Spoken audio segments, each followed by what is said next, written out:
Bonjour Thomas Ménager. Bonjour. On commence avec l'actualité de la nuit et l'agence S&P, agence de notation, qui a dégradé d'un cran la note souveraine de la France. Il y a quelques minutes sur France Info, Roland Lescure, le ministre de l'économie, a appelé suite à cette décision chacun à la responsabilité, le gouvernement comme les parlementaires, alors que les discussions sur le budget démarrent lundi. Ce serait quoi être responsable selon vous ? Je l'appelle, lui, à la responsabilité, parce que ce qui est aussi condamné dans cette décision de Standard & Poor's, c'est la trajectoire budgétaire, c'est-à-dire un budget qui continue d'augmenter les dépenses, c'est-à-dire le budget qui est présenté par le gouvernement actuellement, c'est une augmentation de plus de 28 milliards des dépenses et aussi des hausses d'impôts massives qui vont en fait être néfastes pour l'économie. C'est très bien expliqué notamment par le Haut Conseil aux finances publiques.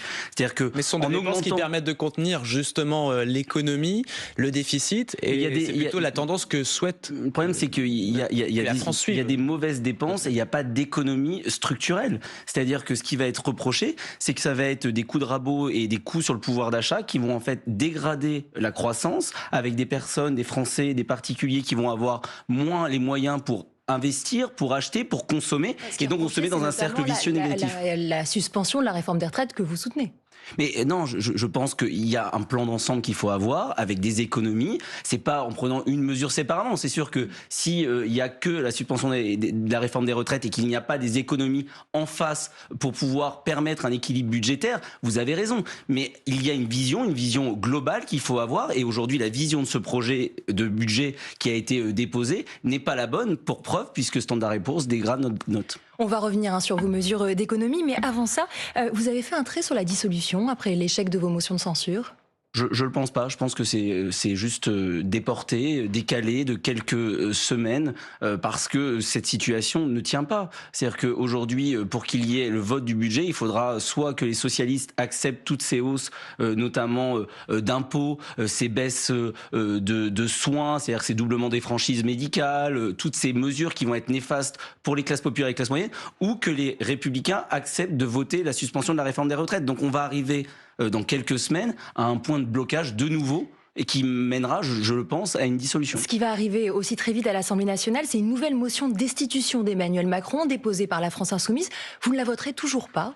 Non, parce qu'on ne veut pas mentir aux Français. La précédente a été bloquée, je le précise, par l'abstention notamment des députés de votre parti politique au bureau de l'Assemblée nationale. C'est exactement comme la suspension de la réforme des retraites. On fait croire aux Français que c'est fait.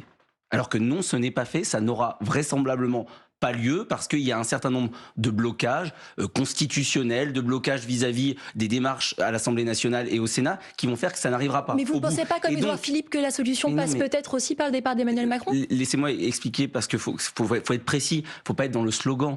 Bien entendu, on est d'accord pour la suspension de la réforme des retraites et on serait très heureux que Emmanuel Macron démissionne. Juste, il faut qu'il y ait un vote des 2/3 du Parlement, c'est-à-dire Sénat plus Assemblée, pour que la destitution arrive au bout. Aujourd'hui, vous connaissez les équilibres de l'Assemblée et du Sénat, qui sont majoritairement pro-Macron, ou du moins du bloc central, refusant la démission du président de la République ou sa destitution. Donc on fait croire à des Français qui n'en peuvent plus qu'on va lancer une procédure, alors qu'on sait pertinemment dès maintenant qu'elle n'aboutira pas. Il faut arrêter de faire des fausses joies aux Français, parce que ça crée des ressentiments. De la même manière que moi, j'ai des personnes qui, dans ma circonscription, m'ont dit « je suis très heureux, je vais pouvoir partir un peu plus tôt à la retraite, ouf de soulagement parce que j'en ai ras-le-bol ». Et au final, dans 3 mois, on va leur dire au final, tout ça a été une fumisterie et ça crée clairement des ressentiments et un dégoût vis-à-vis de la classe politique. Vous êtes persuadé que ça n'arrivera pas à cause d'un blocage constitutionnel ? Aujourd'hui, pour qu'il y ait la suspension, il faut qu'il y ait déjà un amendement qui soit voté, cet amendement du gouvernement. Mais après, il faut qu'il passe les fourches codines du Conseil constitutionnel. Monsieur Schottel, ancien secrétaire général du Conseil constitutionnel, s'est exprimé cette semaine.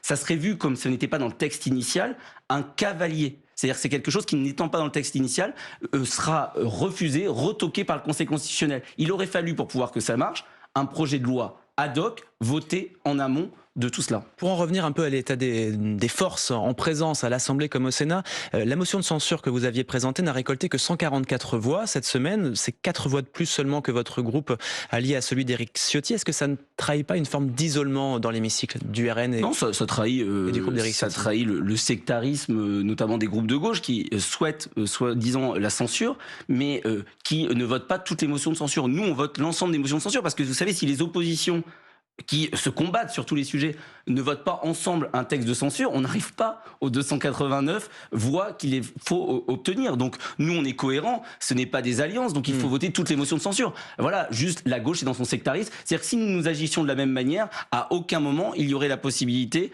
de voter et d'obtenir la censure de ce gouvernement. On est intelligents, eux ils sont dans une logique bête et méchante, très partisane. Pardon, mais ça trahit aussi une différence au minimum stratégique de la part de la droite. On voulait vous parler un peu de cette union des droites dont on entend beaucoup parler ces dernières semaine. D'un côté, on a entendu votre collègue et ami Jean-Philippe Tanguy traiter Bruno Retailleau sur une autre antenne de salaud. De l'autre côté, cette semaine, c'est votre allié Éric Ciotti qui propose au président des Républicains une union sincère. Alors, vous êtes plutôt la droite, c'est des salauds, ou alors une union sincère avec eux? En fait, dans la droite, il y a de tout. C'est-à-dire que si c'est la droite qui soutient Emmanuel Macron, qui rejoint le gouvernement comme tous ceux qui ont accepté d'y retourner, contrairement en fait même à la directive du parti, les ministres qui sont aujourd'hui au gouvernement, absolument pas. Après, si c'est avec des députés, des individualités, des cadres, des élus sincères, des militants qui veulent couper avec le macronisme et veulent travailler avec le Rassemblement national sur un projet patriote, de bon sens, sincère, qui baisse les impôts, voilà. Et puis de la même manière, si c'est pour avoir ceux qui, comme M. Barnier, avait proposé d'augmenter de 30 à 40 milliards les impôts, ça sera non, voilà. On voulait justement vous faire écouter François-Xavier Bellamy. Ouais. Il était à votre place cette semaine. Il répondait à Agathe Lambré sur l'union des droites. Il suffit d'écouter ce que dit Marine Le Pen, qui dit « Je ne suis pas un parti de droite. La suspension de la réforme des retraites, c'est le programme de Jean-Luc Mélenchon, c'est le programme d'Olivier Faure, c'est le programme de Marine Le Pen. Si nous sommes les seuls à défendre la rationalité nécessaire pour sauver les retraités de ce pays, pour sauver les travailleurs de ce pays, pour sauver les jeunes de ce pays... » Alors, on entend l'eurodéputé, les Républicains, chef de file des Français de droite à Bruxelles, parler de vos différences. Vous votez déjà parfois avec lui à Bruxelles. Il a voté par exemple la motion de censure que votre groupe a déposée contre Ursula von der Leyen cette semaine. Vous pensez qu'un chemin est possible avec François-Xavier Bellamy par exemple ? Ça, lui, il faut poser la question. C'est-à-dire que moi, je vois des contradictions, je vous le dis, par rapport au budget ou ce que peut porter parfois les Républicains sur la question budgétaire. C'est-à-dire qu'ils disent qu'ils souhaitent baisser les impôts, mais le dernier gouvernement et Premier ministre de droite, c'était M. Barnier. Il a augmenté les impôts.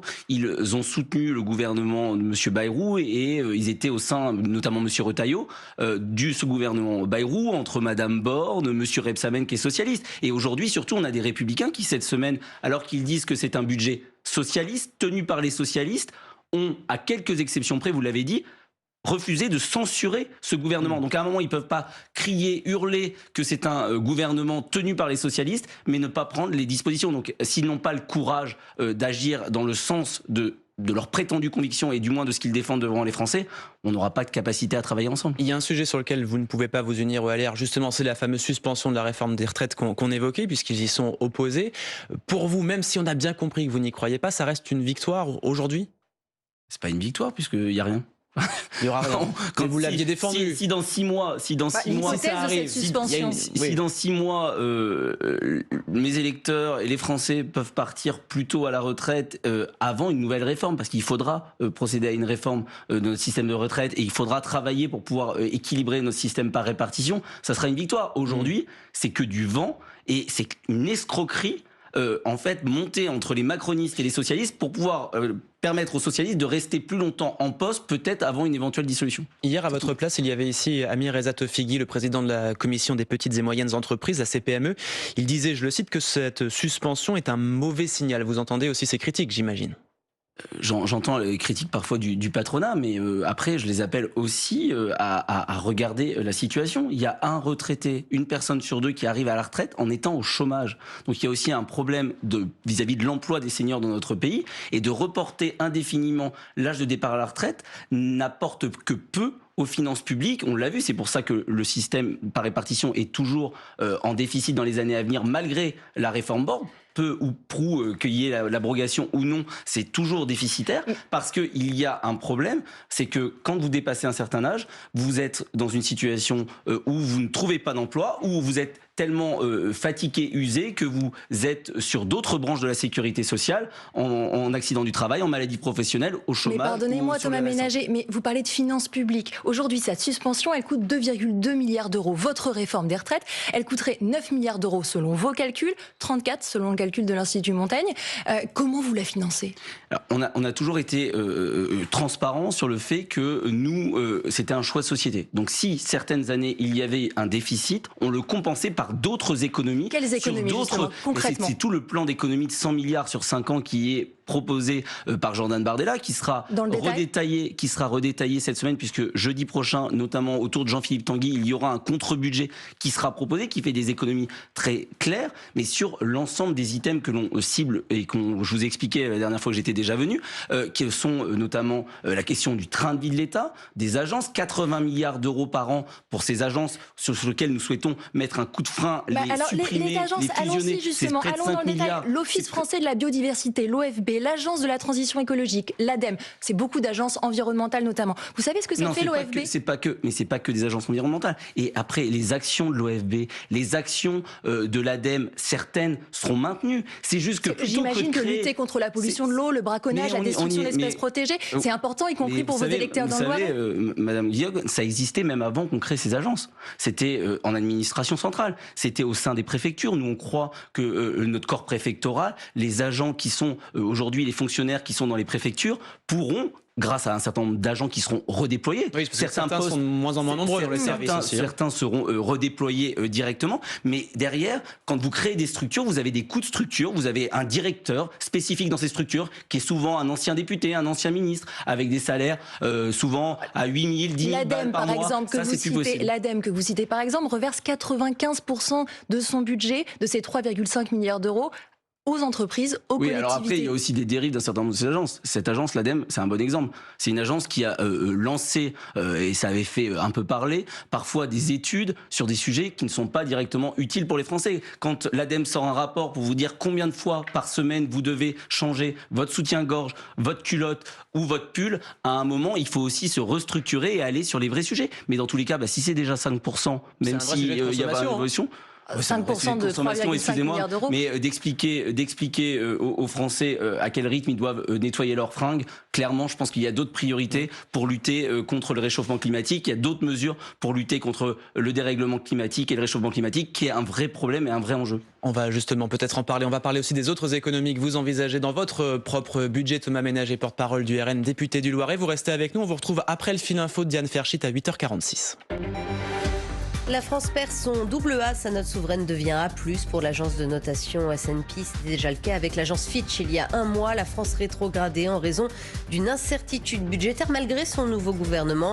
C'est un appel au sérieux et à la responsabilité. L'agence nous dit qu'il va falloir des efforts. Réagit sur France Info le ministre de l'économie Roland Lescure. Face à l'expansion de la dermatose nodulaire bovine, le gouvernement suspend pour 15 jours les exportations d'animaux vivants. Un coup de massue pour les éleveurs, dénonce la FNSEA, qui parle d'une décision sans concertation. Washington pousse pour un accord pour mettre fin à la guerre en Ukraine. Donald Trump estime que les forces en présence doivent s'arrêter là où elles sont, à la ligne de front actuelle.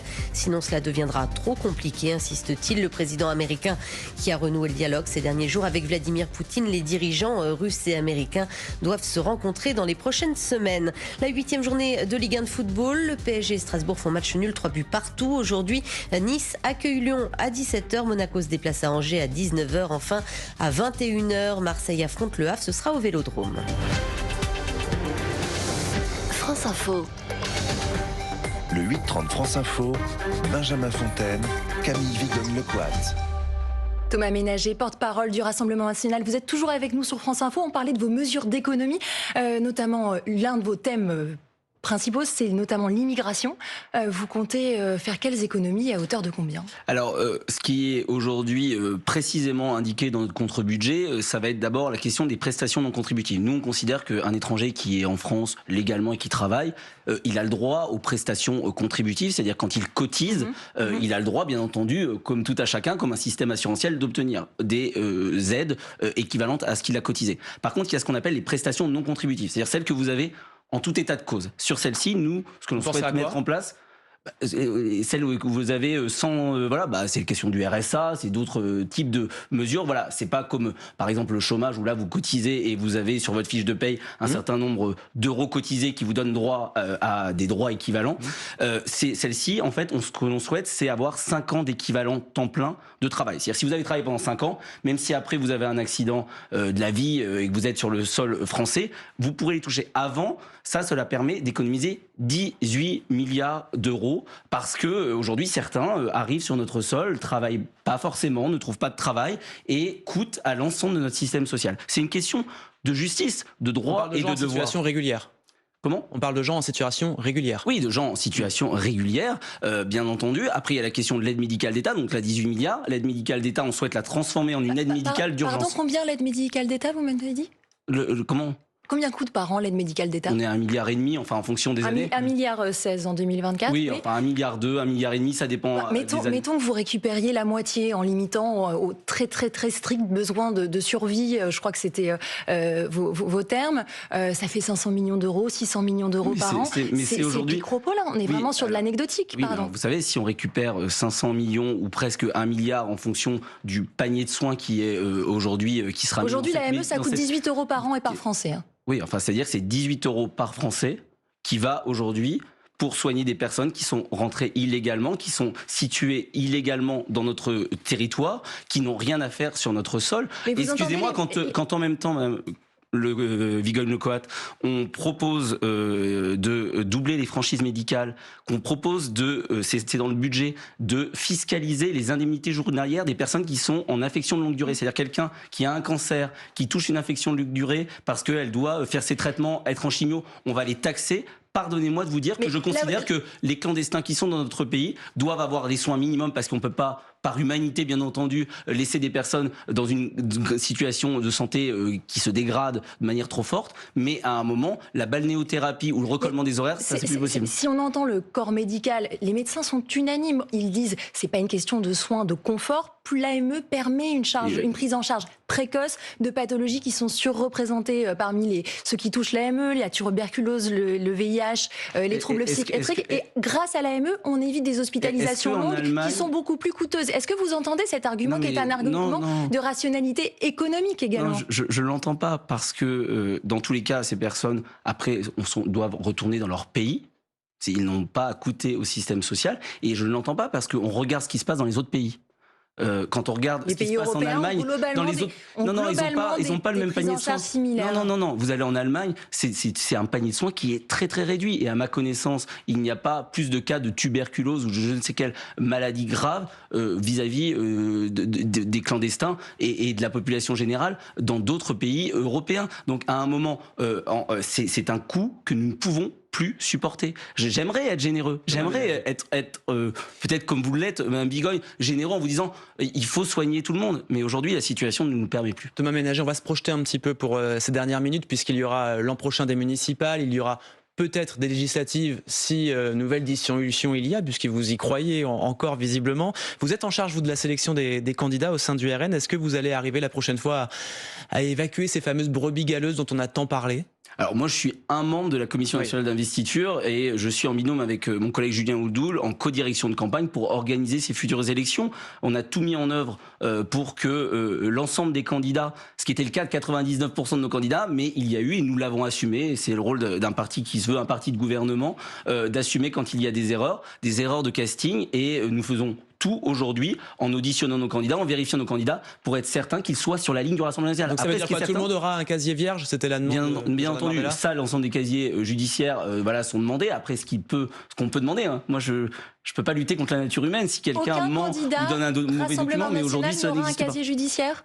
Mais aujourd'hui, ça dépend après concrètement quel est le cas qui est ciblé dans le casier judiciaire. C'est quoi une condamnation disqualifiante pour vous ? Mais après, ça c'est une décision qui est souveraine de la Commission nationale d'investiture. Et s'il y a des cas, conduite sans permis en récidive, c'est le cas par exemple. S'il y a des cas, mais vous savez, on n'a pas une grille. Non, mais je vous pose la question parce qu'il y a un maire RN à Camaret-sur-Aigle, dans le Vaucluse, Philippe de Beauregard, qui a été condamné en 2018 pour conduite sans permis en récidive.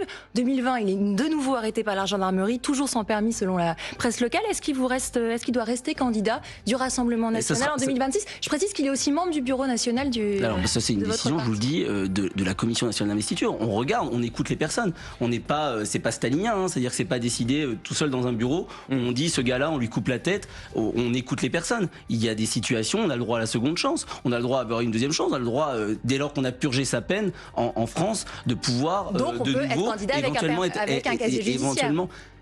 On a besoin de connaître le casier judiciaire pour voir éventuellement s'il y a eu des condamnations et après prendre une décision. C'est pas une décision stricte qui sera prise simplement parce qu'il y a quelque chose sur votre casier judiciaire, parce que vous avez le droit d'avoir purgé votre peine et de recommencer à vous engager dès lors que vous avez changé. Merci Thomas Ménager, Merci à vous. député RN du Loiret, porte-parole du Rassemblement national. Le 8h30 est à retrouver en intégralité sur la page YouTube de France Info. Merci Camille, on se retrouve demain. L'info continue sur France Info.